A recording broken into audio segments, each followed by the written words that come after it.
Hello friends, कैसे हैं आप सब। मेरा नाम है धीरेन्द्र शुक्ला और स्वागत करता हूं आप सभी का हेलो धीरेन्द्र चैनल में। आज हम पढ़ने जा रहे हैं स्कोप के बारे में। वेरिएबल्स का क्या स्कोप होता है। दरअसल स्कोप वर्ड को वेरिएबल से जोड़ा गया है। एक वेरिएबल को जिस एरिया में बनाया जाता है उस एरिया में उस वेरिएबल का स्कोप यानी कि उसका लाइफ टाइम होता है।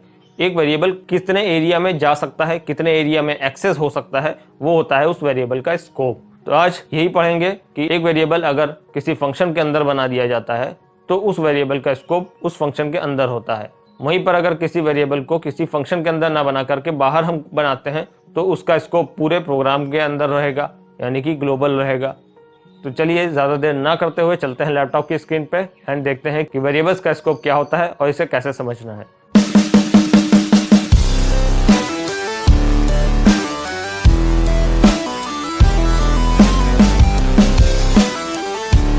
तो हेलो फ्रेंड्स, अब हम आ गए हैं अपने लैपटॉप की स्क्रीन पर। तो चलिए देखते हैं कि स्कोप का क्या मतलब है।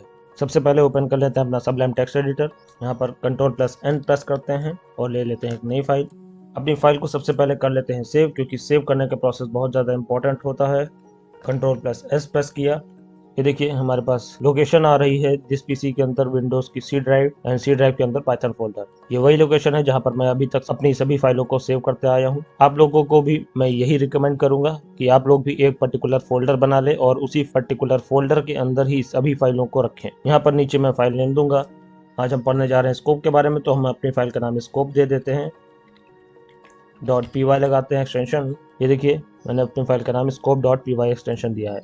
फाइल का नाम देते समय आपको फाइल के नाम में स्पेस नहीं देना है। कोशिश करिएगा कि सिंगल वर्ड में अपनी फाइल का नाम रखें। सेव एज टाइप के अंदर ऑल फाइल्स है एंड मैं सेव बटन पर करता हूँ क्लिक। ये हमारी फाइल सेव हो गई है। कमेंट में मैं लिख देता हूँ स्कोप, क्योंकि आज हम स्कोप के बारे में पढ़ने वाले हैं। तो लेट सपोज कि मैं एक फंक्शन बनाता हूँ, डेफ स्पेस ऐड नाम का फंक्शन है, इसलिए मैंने अपने फंक्शन का नाम ऐड दे दिया। पैरेंथेसिस लगाता हूँ, यहाँ पर दो वेरिएबल दे देता हूँ, a, b, कोलन लगाते हैं और फंक्शन के अंदर आ गए। यहाँ पर ये जो दो वेरिएबल्स हैं a, b, ये दोनों ही वेरिएबल्स पैरामीटर्स हैं। जब हम इस फंक्शन को कहीं से कॉल करेंगे, कॉल करते समय दो वैल्यू भेजी जाएगी। जो दो वैल्यूज भेजी जाएंगी उनको a एंड b वेरिएबल्स के अंदर स्टोर किया जाएगा। तो a एंड b वेरिएबल्स हमारे पैरामीटर्स हैं, ऐड हमारे फंक्शन का नाम है और डेफ कीवर्ड की मदद से हम किसी फंक्शन को क्रिएट करते हैं। जब हम कोलन लगा करके फंक्शन के अंदर आ गए हैं तो देखिए हम लोग शुरू से देखते आ रहे हैं कि ये एक टाइप का स्पेस आ गया है। जब भी हम कोलन लगाते हैं, कोलन लगा करके किसी भी ऑब्जेक्ट के अंदर आते हैं, चाहे वो कोई फंक्शन हो, चाहे कोई इफ स्टेटमेंट हो, चाहे कोई लूप हो, तब हम उस फंक्शन के या इफ स्टेटमेंट या फिर लूप के अंदर आ जाते हैं। अंदर आने के बाद हम c बराबर a+b कर देते हैं। इसका मतलब क्या हुआ कि a एंड b वेरिएबल्स के अंदर जो भी वैल्यू आई है उसे हमने c वेरिएबल में स्टोर कर दिया। और अगर अंदर हम प्रिंट करा देते हैं सी को, तो सी के अंदर आया हुआ जो भी रिजल्ट होगा वो प्रिंट हो जाएगा। एंटर की प्रेस करते हैं। अभी भी हम फंक्शन के अंदर हैं। हम बैक स्पेस दबा करके फंक्शन के बाहर निकलते हैं। ये डेफ के नीचे हम आ गए हैं और ये एरिया फंक्शन के बाहर का एरिया है। यहाँ पर हम इस फंक्शन की कॉलिंग कर देते हैं ऐड, और यहाँ से दो वैल्यू भेजते हैं, लेट सपोज 4, 5। तो जब ऐड फंक्शन की कॉलिंग करी गई तो 4 एंड 5 को भेजा गया। 4 और 5 क्या है? आर्गुमेंट्स हैं। फंक्शन की कॉलिंग के टाइम पर जो वैल्यूज भेजी जाती हैं वो आर्गुमेंट्स कहलाती हैं। और फंक्शन की डेफिनेशन क्रिएट करते समय पैरेंथेसिस के अंदर जो वेरिएबल्स दिए जाते हैं ये पैरामीटर्स कहलाते हैं। ये वेरिएबल्स यहाँ से भेजी जाने वाली वैल्यूज को एक्सेप्ट करते हैं और फंक्शन के अंदर पहुँचाने का काम करते हैं। तो चलिए अपने इस फंक्शन को रन करते हैं। ओपन कर लेते हैं अपना कमांड प्रॉम्प्ट। यहाँ पर देखिए मैं सी ड्राइव के अंदर हूँ। हमारी फाइल कहाँ सेव है? हमारी फाइल सेव है सी ड्राइव के अंदर पाइथन फोल्डर में। तो हम अपने पाइथन फोल्डर के अंदर जाते हैं, लिखेंगे cd space Python. cd command का प्रयोग किसी फोल्डर के अंदर जाने के लिए किया जाता है। एंटर की प्रेस कर देते हैं तो अपने उसी लोकेशन पर हम आ गए हैं जहां पर हमारी ये फाइल पड़ी हुई है। फाइल को रन करने के लिए लिखते हैं py स्पेस फाइल का नाम scope.py। जैसे मैं एंटर की प्रेस करता हूँ ये देखिए आंसर आया है 9। कैसे? फंक्शन की कॉलिंग के टाइम पर 4 और 5 को भेजा गया था। 4 और 5 a और b वेरिएबल्स के पास पहुंचे। 4 और 5 को जोड़ा गया और c वेरिएबल के अंदर रख दिया गया, यानी 4 और 5 को जोड़कर 9 आंसर आया और 9 को c में रखा गया। जब हमने प्रिंट किया सी को तो 9 आंसर प्रिंट हो गया। ये देखिए। अब यहाँ पर स्कोप का क्या मतलब है? अगर ध्यान से आप लोग देखें तो ए और बी वेरिएबल्स फंक्शन के अंदर बनाए गए हैं। इसी तरह से जो सी वेरिएबल लिया गया है ये भी एक फंक्शन के अंदर बनाया गया वेरिएबल है। तो ए, बी एंड सी ये तीनों ही वेरिएबल्स इस फंक्शन के वेरिएबल्स हैं।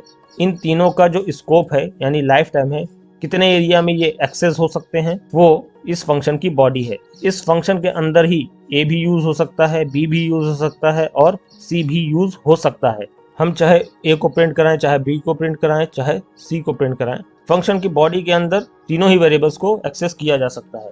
लेट सपोज यहाँ पर मैं ए कॉमा बी कॉमा सी तीनों को मैं प्रिंट करा देता हूँ। ये देखिए तीनों ही वैल्यूज 4, 5 एंड 9 प्रिंट हो रही हैं। लेकिन अगर मैं फंक्शन के बाहर निकलता हूँ, यहाँ पर आकर प्रिंट करता हूँ सी को, तो ये सी को बाहर एक्सेस नहीं कर पाएगा। ये देखिए एरर आ गई, name C is not defined. क्यों? क्योंकि सी वेरिएबल का जो स्कोप है यानी एरिया ऑफ एक्सेस है, कहाँ तक इस सी वेरिएबल को यूज किया जा सकता है, वो इस फंक्शन की बॉडी है। क्योंकि हमने सी, ए एंड बी इन तीनों ही वेरिएबल्स को फंक्शन की बॉडी के अंदर बनाया है, तो ये तीनों ही वेरिएबल्स इस फंक्शन की बॉडी के अंदर ही प्रयोग किए जा सकते हैं, बाहर नहीं। इसी तरीके से हम ए और बी वेरिएबल्स को भी ले लेते हैं। ए कॉमा बी लिख दिया मैंने, कॉमा सी हो गया, तो ए बी सी तीनों ही वेरिएबल्स को हम बाहर प्रिंट करने की कोशिश कर रहे हैं। देखते हैं क्या होता है। ये देखिए यहाँ पर एरर आ गई, ए इज नॉट डिफाइंड, क्योंकि सबसे पहले ए के पास पहुंचा, ए को प्रिंट करते समय ही एरर आ गई, तो बी और सी के लिए नहीं दिखा रहा है। यहाँ पर देखिए प्रिंट ए बी सी जो स्टेटमेंट है लाइन नंबर 7 पे, ये देखिए लाइन नंबर 7, इसमें एरर आ रही है और ए को नहीं डिफाइन किया गया है।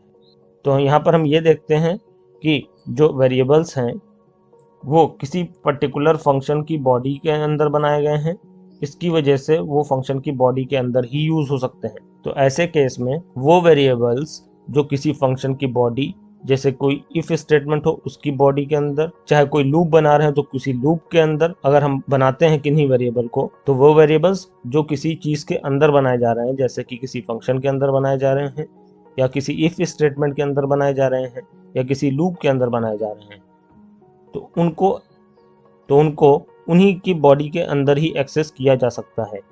यानी उनका एरिया वो फंक्शन, या अगर कोई इफ स्टेटमेंट है तो वो इफ स्टेटमेंट के अंदर का एरिया, इसी तरह से कोई लूप है तो उस लूप के अंदर का एरिया में ही वो वेरिएबल्स एक्सेस हो पाएंगे जहां पर उन्हें बनाया गया है या क्रिएट किया गया है।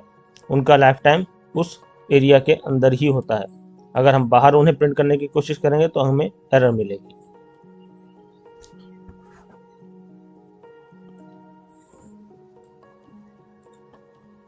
तो ऐसे वेरिएबल्स जो किसी बॉडी के अंदर या किसी पर्टिकुलर एरिया के अंदर बनाए जाते हैं, ऐसे वेरिएबल्स उस एरिया के लिए लोकल वेरिएबल्स कहलाते हैं। मैं ऊपर स्कोप के आगे लिख देता हूं, लोकल वेरिएबल्स होते हैं। इसी के साथ साथ ग्लोबल वेरिएबल्स भी होते हैं। तो अब यहीं पे देखते हैं कि अगर मैं किसी फंक्शन के अंदर ना बना करके फंक्शन के बाहर पहले ही कोई वेरिएबल बना लेता हूं। लेट सपोज रस नाम का हमने एक वेरिएबल लिया, रस का मतलब रिजल्ट है, रिजल्ट का शॉर्ट फॉर्म हमने रस लिया हुआ है, इसके अंदर मैंने 100 रख दिया। अब रिजल्ट नाम का जो वेरिएबल है वो किसी पर्टिकुलर एरिया के अंदर नहीं बनाया गया है, फाइल में बाहर ही बनाया गया है, किसी फंक्शन के अंदर नहीं बनाया गया है। रस वेरिएबल बाहर बनाया गया है, जिसकी वजह से ये ग्लोबल वेरिएबल कहलाएगा। इसका स्कोप ग्लोबल होगा, यानी पूरी फाइल में कहीं पर भी ये एक्सेस हो सकता है। किसी फंक्शन के अंदर भी, किसी इफ स्टेटमेंट के अंदर भी यूज हो सकता है, इसी तरह से किसी लूप के अंदर भी एक्सेस हो सकता है, और बाहर भी अगर इसे एक्सेस करना चाहे तो वो बाहर भी एक्सेस हो जाएगा। कहीं पर भी इसे प्रिंट कराएं कोई प्रॉब्लम नहीं आएगी। तो ग्लोबल वेरिएबल्स ऐसे वेरिएबल्स होते हैं जो किसी पर्टिकुलर एरिया के अंदर नहीं बनाए जाते हैं, वो फ्रीली बाहर बनाए जाते हैं। बाहर बनाने की वजह से वो किसी फंक्शन की बॉडी या फिर इफ स्टेटमेंट के अंदर या फिर किसी लूप के अंदर भी जा सकते हैं, उनके बाहर भी प्रिंट हो सकते हैं। तो यहाँ पर हमने देखा कि स्कोप से जुड़े हुए दो वेरिएबल्स हैं, local variables and global variables. Local variables किसी पर्टिकुलर एरिया के अंदर बनाए जाते हैं और उस पर्टिकुलर एरिया के अंदर ही उनका लाइफ टाइम होता है, और इनको उस पर्टिकुलर एरिया के बाहर एक्सेस नहीं किया जा सकता। अगर हम बाहर एक्सेस करने की कोशिश करेंगे तो हमें एरर मिलती है। एंड ग्लोबल वेरिएबल्स किसी पर्टिकुलर एरिया के अंदर ना बना करके बाहर ही बनाए जाते हैं, जिसकी वजह से ये कहीं पर भी आ जा सकते हैं। इनका लाइफ टाइम पूरी फाइल में होता है। ये किसी भी ऑब्जेक्ट के अंदर भी जा सकते हैं और बाहर भी प्रिंट हो सकते हैं। थोड़ा सा और क्लियर करने के लिए मैं दूसरा एग्जांपल ले लेता हूं। तो चलिए यहाँ पर रेस वेरिएबल को प्रिंट करके देखते हैं। अगर मैं फंक्शन के अंदर आकर के रेस वेरिएबल को प्रिंट करता हूं तो क्या ये प्रिंट होगा? बाहर जो प्रिंट किया है इसकी वजह से एरर आ रही थी, इसको मैं हटा देता हूं। अब चलिए देखते हैं कि फंक्शन के अंदर कि अगर मैं रेस वेरिएबल को प्रिंट करता हूं तो क्या रेस वेरिएबल की वैल्यू अंदर प्रिंट होगी। यहाँ पर आए तो ये देखिए फंक्शन के अंदर 100 वैल्यू एक्सेस हो रही है। इसी तरीके से अगर मैं बाहर प्रिंट करने की कोशिश करता हूँ रेस वेरिएबल को, तो क्या रेस वेरिएबल प्रिंट होगा? ये देखिए, ये जो सबसे पहले 100 आ रहा है, ये है बाहर प्रिंट हुआ रेस वेरिएबल, यानी कि रेस वेरिएबल बाहर और अंदर दोनों जगह एक्सेस हो पा रहा है क्योंकि ये ग्लोबल वेरिएबल है। अब ये बाहर प्रिंट किया गया रेस वेरिएबल लिखा तो बाद में गया है, लेकिन ये प्रिंट पहले कैसे हो रहा है, ध्यान से समझिएगा। सबसे पहले मैंने रेस वेरिएबल को बनाया, इसे कहीं प्रिंट नहीं किया, फिर फंक्शन को बनाया, लेकिन फंक्शन की अभी कॉलिंग नहीं हुई है, तो नीचे आएगा, सबसे पहले इस प्रिंट स्टेटमेंट को चलाएगा। जब ये प्रिंट स्टेटमेंट चला तो रेस वेरिएबल की वैल्यू यानी कि सबसे पहला जो 100 प्रिंट हो रहा है ये प्रिंट हो गया। इसको प्रिंट करने के बाद इसने फंक्शन की कॉलिंग करी, जब फंक्शन की कॉलिंग हुई तब फंक्शन के अंदर गया, फंक्शन के अंदर जाकर के ए और बी को वैल्यूज दी 4 और 5, 4 और 5 को जोड़कर सी वेरिएबल के अंदर रखा गया, तो 4 और 5 का सम यानी कि 9 आ गया। ए बी और सी तीनों की वैल्यूज को प्रिंट कराया गया, ये देखिए 4 5 और 9 ये तीनों इस ए बी सी की वैल्यूज प्रिंट हो रही हैं। उसके बाद जो प्रिंट किया गया है रेस्ट वेरिएबल को वो है ये वैल्यू, यानी कि ये वाला 100। तो rest variable is a global variable which can be accessed inside function also outside that area. तो उम्मीद करता हूँ कि आज की क्लास आपको बहुत अच्छे से समझ में आई होगी। इनकेस आपको अभी भी कुछ समझ में नहीं आया है या किसी भी प्रकार का कोई क्वेश्चन है तो आप कमेंट सेक्शन में कमेंट करके मुझे ज़रूर बताएं, मैं पूरी कोशिश करूंगा आपके सभी सवालों का जवाब देने की। वीडियो अगर पसंद आई हो तो लाइक एंड शेयर करना ना भूलें, एंड चैनल पर नए हो तो चैनल को ज़रूर सब्सक्राइब करें। अपना ढेर सारा ख्याल रखिए, जल्द ही मिलते हैं नेक्स्ट वीडियो में, तब तक के लिए थैंक यू।